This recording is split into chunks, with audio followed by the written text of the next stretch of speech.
सहारनपुर शहर में मधु नाम की एक लड़की रहती थी। मधु ने अपने कॉलेज के बहुत सारे फैशन शो में भाग लिया था। सभी फैशन शो में वो हमेशा जीतती थी। पूरे गांव में मधु के बालों की चर्चा अक्सर होती थी। मधु के बाल बहुत लंबे, घने और रेशम से मुलायम थे। मधु को अपने बालों से बहुत प्यार था।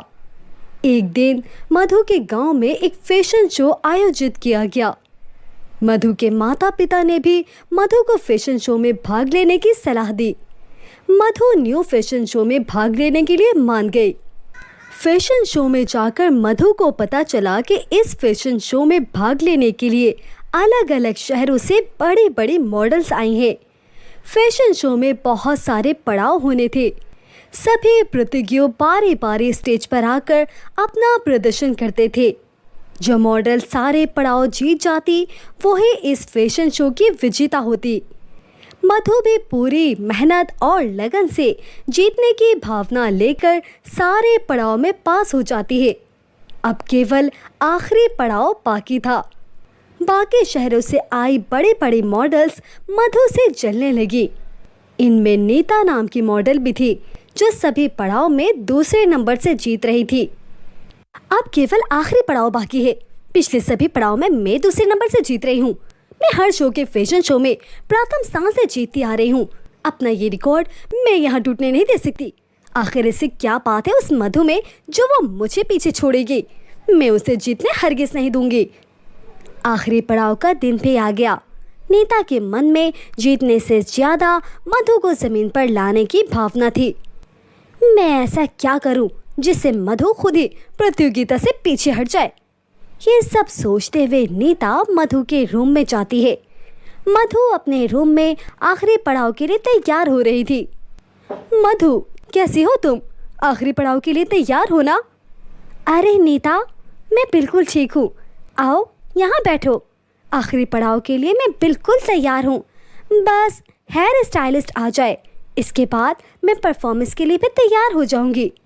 चलो ठीक है, मैं भी अब तैयार होने जाती हूँ। इसके बाद नीता अपने रूम में आकर मधु को कंपटीशन से बाहर निकालने की तरकीब सोचती है।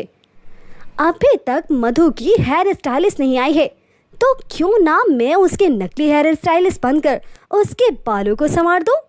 इसके बाद नीता एक पेपी कट पहनकर मधु के रूम के बाहर दस्तक देती है। मैम, मैं आपकी हेयर स्टाइलिस्ट हूँ। अरे जल्दी अंदर आओ ना, फटाफट मेरे बालों में कोई भी हेयर स्टाइल बना दो।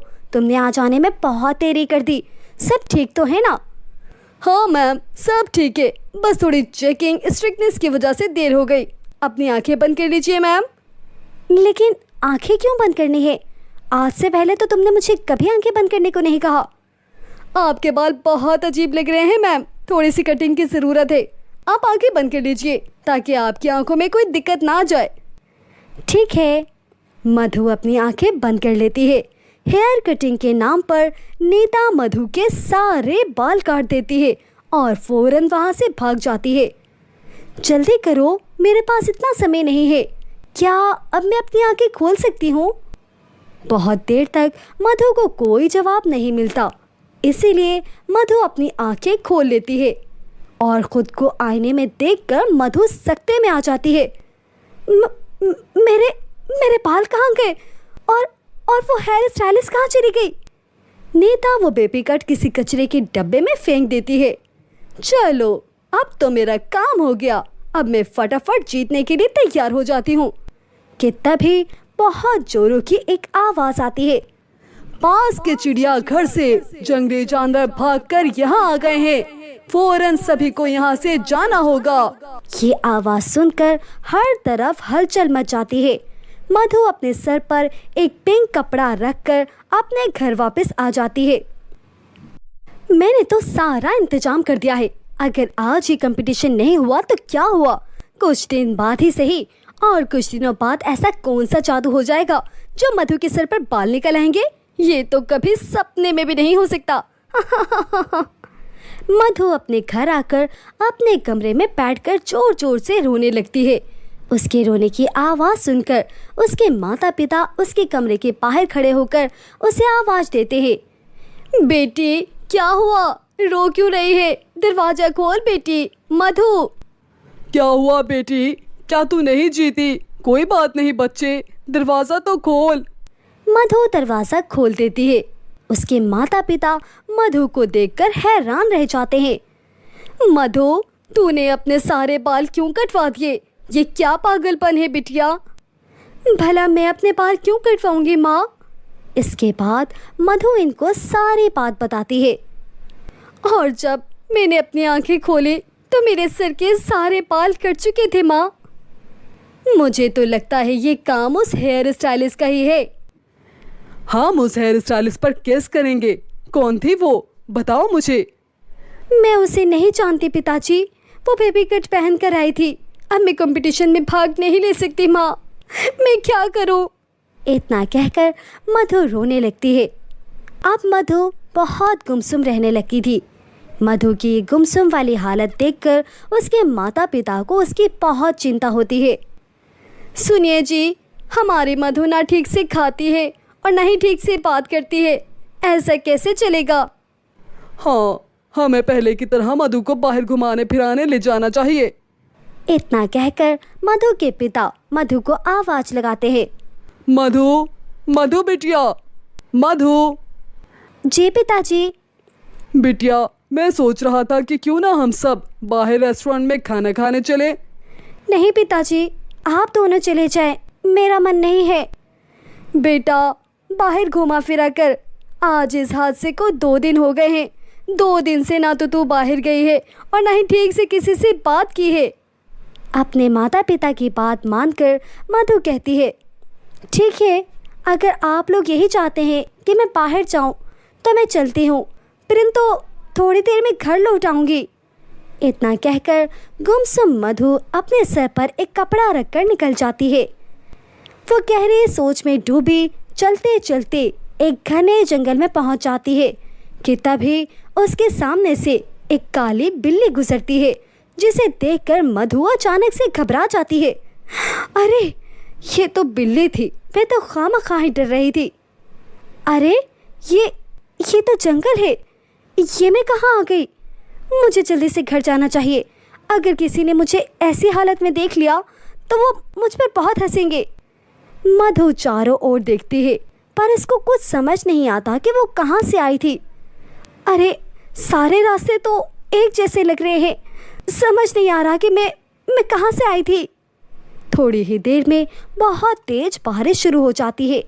वो बारिश से बचने के लिए एक पेड़ के नीचे खड़ी हो जाती है। अरे नहीं, बारिश शुरू हो गई। मैंने इस बात पर ध्यान क्यों नहीं दिया कि मैं जंगल की तरफ जा रही हूँ। सब मेरी ही गलती है। मेरी तो किस्मत इस हद तक खराब है कि अब मुझे कोई रास्ता ही नजर नहीं आता। इतने में मधु को किसी की आवाज आती है। तुम जितनी देर चाहो मेरी पनाह में रुक सकती हो। मैं तुम्हें बारिश में भीगने से जरूर बचा सकता हूँ। ये किसकी आवाज है? मेरे आसपास तो कोई भी नहीं है। तभी इस पेड़ से एक फूल मधु के ऊपर आकर गिरता है। ये फूल कहाँ से गिरा? इस पेड़ पर तो एक भी फूल नहीं लगा हुआ। मुझे तो बहुत डर लग रहा है। कहीं ये पेड़ भूतिया तो नहीं? सभी लोग मेरे बारे में यही सोचते हैं कि मैं कोई भूतिया पेड़ हूँ। मैं तो सबकी मदद करना चाहता हूँ, लेकिन सब मुझसे डर के मारे दूर ही रहते हैं। मुझे माफ करना पेड़, मैं नहीं जानती थी कि आप इतने अच्छे हैं। मधु की बात सुनकर पेड़ खुश हो जाता है। लेकिन तुम दुखी क्यों हो? मधु उस पेड़ को सारी बात बता देती है। सुपर मॉडल बनना मेरा सपना है, लेकिन इस फैशन शो में जाने के बाद मेरा सपना बर्बाद हो गया। अब कोई भी मुझे अपनी मॉडल नहीं लेना चाहता। मेरे सिर पर बाल नहीं है ना, इसीलिए मैं अपने पहले वाले बालों को बहुत मिस करती हूँ। कल के दिन आखिरी पड़ाव होगा, मैं अब आखिरी पड़ाव में भाग भी नहीं ले पाऊंगी। बस इतनी सी बात? पेड़ के इतना कहते ही पेड़ से एक तेज रोशनी आती है और उससे एक बीज निकलकर सीधा मधु के सर पर गिरता है और मधु के बाल वापस आ जाते हैं, जिसे देखकर मधु बहुत हैरान हो जाती है। अब तो तुम खुश हो ना? बहुत बहुत शुक्रिया, आपके दिए इन बालों की वजह से अब मैं फिर से फैशन शो में भाग ले सकती हूँ। तभी मधु का ध्यान बारिश पर जाता है। अब बारिश थम चुकी थी। अब तो बारिश भी रुक चुकी है, लेकिन मैं किस रास्ते से आई थी मुझे ठीक से याद नहीं।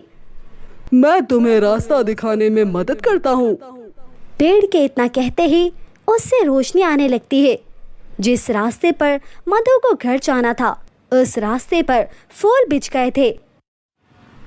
ये देखकर मधु के चेहरे पर मुस्कान आ जाती है। आपका बहुत बहुत धन्यवाद पेड़ जी। मैं तो बना ही सबकी मदद के लिए हूँ। इसके बाद मधु अपने घर पहुंच जाती है और जोर जोर से आवाज लगाती है, माँ माँ, पिताजी जल्दी यहाँ आइए, देखिए तो जरा। जैसे ही उसकी माँ और पिताजी उसके बाल देखते हैं वो हैरान रह जाते हैं। सुबह जब तू घर से निकली थी तब तो तेरे सर पर बाल नहीं थे मधु, लेकिन तेरे पहले जैसे बाल फिर से कैसे आ गए? मधु जंगल में हुई सारी घटना अपने माता पिता को बता देती है। अब मेरी बिटिया का सपना अधूरा नहीं रहेगा।